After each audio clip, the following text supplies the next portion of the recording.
ডিমটা একটু উল্টা করে ভাজতেছি, এপিট ওপিট দিতে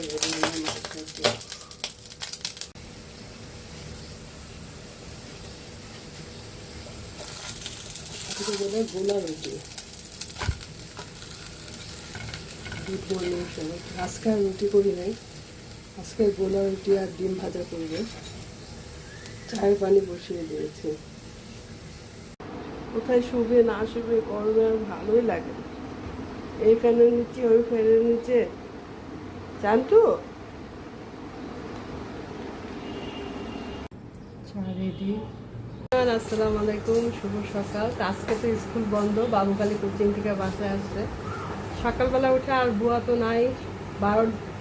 ঈদের 12-13 দিন বুয়া টিচার কিছুই থাকে না, আসলে লম্বা একটা ছুটি নেয় ওরা।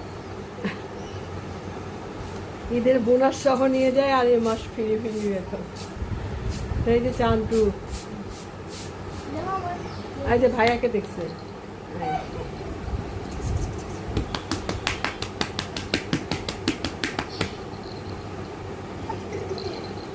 ওকে শুইতে দাও।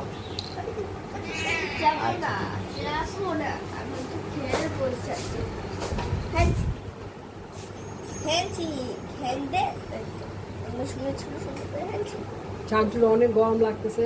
রাত্রেবেলা সে বারে বারে উঠে যাইতে পারে না, মানে বারান্দায় তো দরজা লাগানো থাকে, জানলা দিয়ে পটি করতে যায় সে, আর গরমে ঘুমাইতেই পারে না সে। আর প্রচুর মশা, চান্টু ঘুমাইতে পারে নাই। এই যে এখন একটু এই যে আমি সব দেখো ঘরের পর্দা দিয়ে দিয়েছি, যাতে যেহেতু 10টা বাজে কিন্তু প্রচুর রোদ। আমার জানলা 3টা জানলা দিয়ে ঘরের মধ্যে রোদ এসে পড়ে, মানে খাট বিছানা সোফা টেবিল সব গরম হয়ে যায়। দেখো আমি পর্দাগুলো লাগাই দিছি, আমার সব জায়গায় পর্দা লাগাই দিছি। আর এই যে এখানে চান্টু শুয়ে আছে, হ্যাঁ শুধু ওইদিকে খুলে রাখছি। এখন নাচবে দেখো, চান্টু খেলতেছে। সকালবেলা উঠে আমি ঝাড়ু দিতে গেছি, সে যা করছে, মানে আমি যেখানে ঝাড়ু দিই। হ্যালো বন্ধুরা,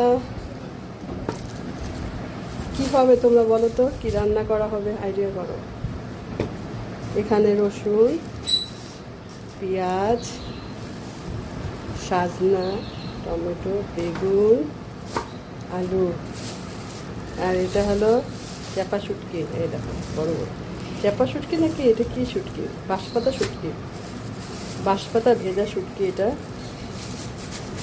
এটা ভেজা বাঁশপাতা শুটকি, এটা শুটকি রান্না করা হবে এখন বন্ধুরা।